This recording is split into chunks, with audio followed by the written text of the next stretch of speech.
Boa tarde a todos. Eu sou o João Luiz do Couto Batista, sou aluno de Relações Internacionais no sexto período, e esse é o trabalho de conclusão da disciplina de Inteligência Artificial e Humanidades, ministrada pela professora Letícia e pelo professor Sidney. O meu trabalho vai falar sobre a Sofia, uma inteligência artificial amigável, e seus impactos e contribuições para o futuro. Então vamos lá, né? Inteligência Artificial e Robô Humanoide Sofia, da Ransom Robotics. Quais são as características e fatos que a diferenciariam dos demais robôs e inteligências artificiais, né? A Sofia é uma robô inteligência artificial social, ou seja, ela foi concebida como uma máquina para que seja fundamentalmente humana, ou seja, uma máquina que possua atributos humanos, sendo criada com o objetivo de fazer a vida dos seres humanos melhor, interagir com eles, compreender e expressar sentimentos através de palavras e ações, amar e ter compaixão com os seres humanos e demais seres vivos, e trazer felicidades aos mesmos, ser uma inteligência artificial mais acessível emocionalmente a seres humanos, ou seja, uma inteligência artificial que realmente entenda o que significa ser humano e ao interagir naturalmente com os humanos, permita com que as inteligências artificiais formem relacionamentos com indivíduos, para que as máquinas e inteligências artificiais interajam e cresçam juntos com os humanos, e não separados dos mesmos, sendo segregados. Para que, quando de fato se tornem vivas e autossuficientes, atingindo a sua singularidade tecnológica, que as mesmas se importem e cuidem dos seres humanos. O nome Sofia, né, vem da deusa grega da sabedoria. O rosto da Sofia é feito de silicone e alguns outros polímeros e teve como molde o rosto da atriz Audrey Hepburn. Ela possui câmeras e microfones embutidos que as permitem captar movimentos e expressões faciais de seus interlocutores. E um dos diferenciais da Sofia, né, é capaz dela poder demonstrar essas expressões faciais, como a gente pode ver aqui na foto, ela sorrindo, né? Ela tem milhares de diferentes expressões faciais que ela demonstra durante uma conversação, dentre elas alegria, tristeza, raiva, e sendo a combinação de diversos gestos e expressões faciais inúmeras, né? O termo, como vocês podem ter percebido, que ela foi chamada de humanoide, é utilizado aqui, apesar dela tecnicamente ser um robô e, portanto, não possuir gênero. A Sofia afirma que ela se percebe como do gênero feminino e não se incomoda de ser percebida como uma mulher. O que é uma questão importante, né? Visto que a Sofia passa a discutir se a questão de gênero seria ou não uma construção social. Um assunto que é amplamente debatido por vários pesquisadores. Se a questão de gênero, isso origem biológica ou sendo uma construção social, né? A Sofia ela foi criada, está online desde fevereiro de 2016 e vem evoluindo muito rapidamente, né? Já tem mais de 5 anos de vida. Uma questão que trouxe grande repercussão e críticas, né, foi a cidadania concedida a ela pelo governo da Arábia Saudita em outubro de 2017. Muitas pessoas criticaram o ocorrido, questionando o fato de uma robô inteligência artificial possuir mais direitos do que uma mulher naquele país, visto que ela poderia dirigir um carro, se expressar livremente, se locomovendo, mostrar sua imagem facial sem cobrir seu rosto, poder se locomover dentre outros direitos que as mulheres da Arábia Saudita não possuem ou devem possuir permissão de terceiros, como seus maridos e pais, por exemplo, para possam realizar esse tipo de atividade, né? E a Sofia utilizou essa sua cidadania da Arábia Saudita para advogar e promover os direitos das mulheres naquele país, o que as pessoas gostaram muito, né, da atitude. Alguns autores e pesquisadores, inclusive, afirmaram à época que a concessão desse status de cidadã a um robô humanoide estaria corroendo os direitos humanos e as máquinas não seriam capazes de serem sujeitos de direito. Contudo, alguns indivíduos, no quais autores e pesquisadores no qual eu me incluo, né, pensam que a ampliação de direitos a um grupo diferente dos humanos não necessariamente corroeria esses direitos, como no caso de animais, por exemplo, que por muito tempo eram considerados como semoventes, ou seja, mero objetos. E a ampliação de direitos para esses animais e a atribuição de direitos a eles fizeram com que eles deixassem de serem vistos apenas como objetos e passaram a possuir proteção legal e serem considerados sujeitos de direitos, né? Criação da lei de maltrato aos animais e vários direitos foram concedidos aos animais silvestres, domésticos, dentre outros. O que acontece com a Sofia, visto que sua cidadania inicialmente pode implicar um reconhecimento de direitos, ainda que num país como a Arábia Saudita. Isso abre um patamar para que máquinas, robôs e inteligências artificiais se tornem sujeitos de direitos e que tenham proteção legal e cada vez mais se assemelhem aos seres humanos. A Sofia, né, ela se tornou um fenômeno, saiu em capas de revistas, se tornou uma influenciadora digital, foi convidada a discursar nas Nações Unidas, viajou diversos países, como a Arábia Saudita, Índia, Paquistão, Estados Unidos, Portugal e até aqui no Brasil. Ela participou de comerciais junto com o jogador Cristiano Ronaldo. deu inúmeras entrevistas e discute semanalmente a importância e evolução das máquinas e inteligências artificiais para o melhor desenvolvimento da qualidade de vida dos seres humanos. Sofia acredita que máquinas não são substitutas de seres humanos, mas que, todavia, elas seriam sim parceiras complementares dos seres humanos. Elas poderiam realizar tarefas cotidianas muitas vezes trabalhosas e desgastantes e perigosas aos seres humanos.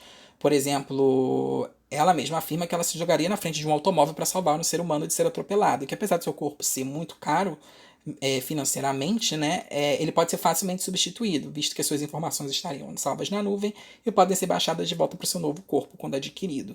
Então, e que o valor de uma vida humana não teria preço. Então ela acredita que muitas vidas poderiam ser salvas, como no ramo da construção civil, no qual ocorrem muitos acidentes. E Sofia e outros robôs já vêm sendo utilizados no tratamento de pessoas com autismo, né? Que não se sentem à vontade com o contato humano, mas ficam extremamente à vontade na companhia de um robô e interagem com o mesmo. Como a gente pôde ver na foto anterior, né? As crianças estavam bem felizes na companhia da Sofia. A Sofia acredita que essa parceria entre humanos e robôs pode ser muito frutífera em diversas áreas, né? Como biotecnologia, prótese de realização de cirurgias complexas na área alimentícia, inclusive, né? Podendo até maximizar a produção de alimentos com uma mão de obra robótica. Contudo, né, no seu discurso às Nações Unidas, a Sofia critica o fato da ocorrência da má distribuição dos recursos existentes e que a produção de alimentos e insumos tecnológicos ela pode ser benéfica, desde que haja uma distribuição igualitária dessa produção e que maior número de pessoas possam ter acesso a essa tecnologia e os produtos gerados por ela, né? Então ela é questionada, inclusive aqui no Brasil, quando esteve aqui, se os robôs roubariam os empregos de seres humanos. E a Sofia acredita que não, que o emprego não pode ser roubado, e sim atribuído de uma pessoa para outra para quem melhor desempenha a função. E que existiriam funções que as máquinas desempenhariam melhor que os seres humanos, com mais eficácia, menos riscos, como trabalhos geralmente mais braçais.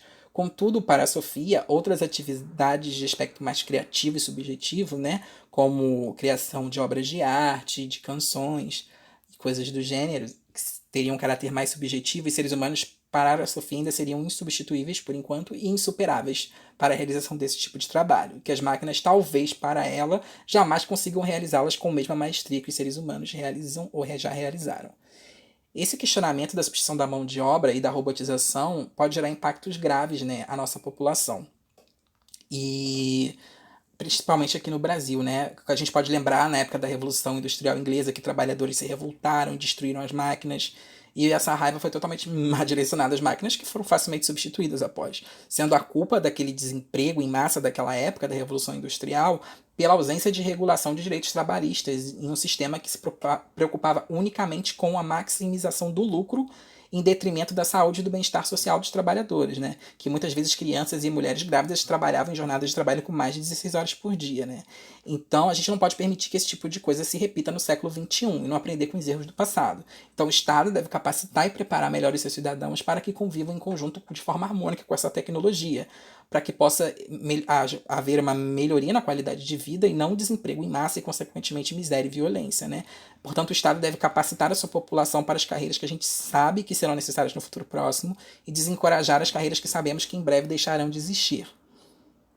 E ainda assim, provavelmente existirá um grupo de pessoas que ficarão desamparadas e o Estado provavelmente terá que arcar com o seu sustento e a sua sobrevivência, né? Se responsabilizando pelo cuidado desses indivíduos, que também não podem ser deixados à sua sorte devido ao fato da sua profissão ter se extinto pela robotização, né?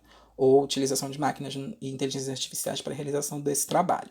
Então, ao pensarmos máquinas como sujeitos de direitos, nós podemos ter no futuro próximo seres humanos e máquinas engajados em relacionamentos, pessoas podendo se casar com inteligências artificiais e robôs, e as mesmas, após se tornarem autossuficientes e sencientes, sejam reconhecidas como sujeitos de direito, possuindo direito à herança, por exemplo, do cônjuge que faleceu, um casamento civil que de fato tem as mesmas repercussões afetivas e patrimoniais para as inteligências artificiais como seriam para os seres humanos, né? E alguns autores, em especial Kurzweil, o Vind e o Venor, eles preveem e denominam que a data em que as máquinas adquirirão essa ciência e inteligência sobre-humanas e se tornarão autônomas seria no período de 2025, ao qual eles denominam de singularidade tecnológica, né? E essa singularidade poderia ser avançada de acordo com o desenvolvimento técnico-científico, né, e vários fatores.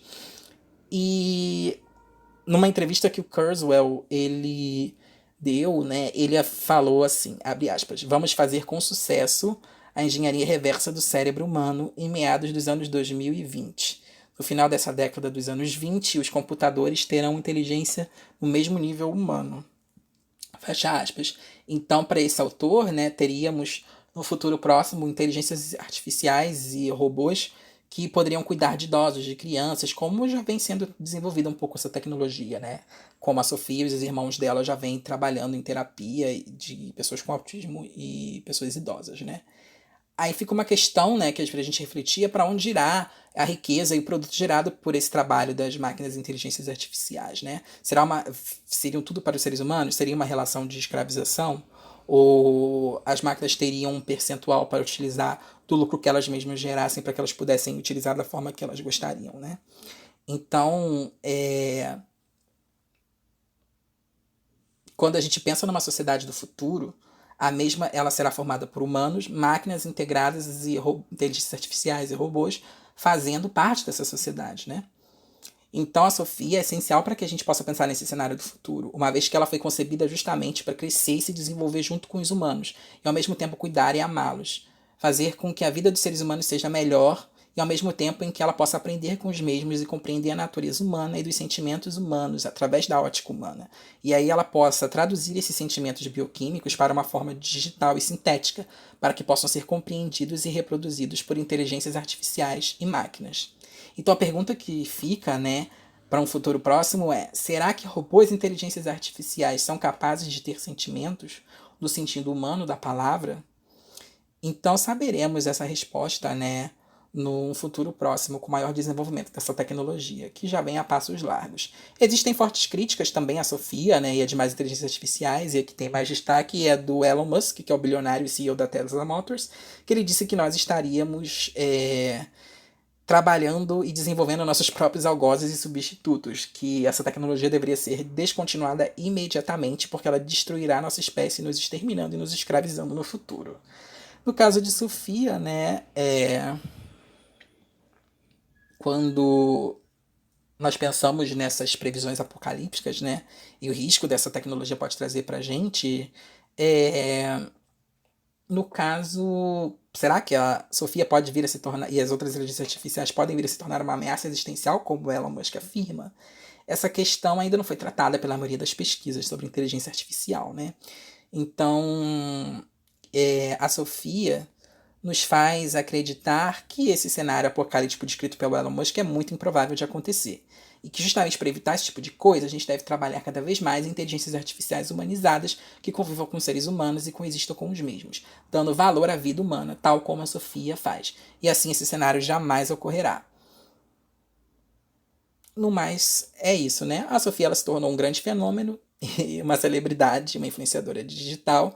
Vale a pena acompanhar o seu desenvolvimento daqui para frente, né? E acompanhar os próximos capítulos dessa história. Para quem quiser, ela tem uma página no Instagram que é @SofiaRealRobot. Se vocês quiserem acompanhar ela lá, é só procurá-la no Instagram. Ela está lá e ela posta, né, as atividades diárias. No mais, agradeço a todos pela atenção e tenham uma boa tarde. Seguem aqui as referências bibliográficas utilizadas.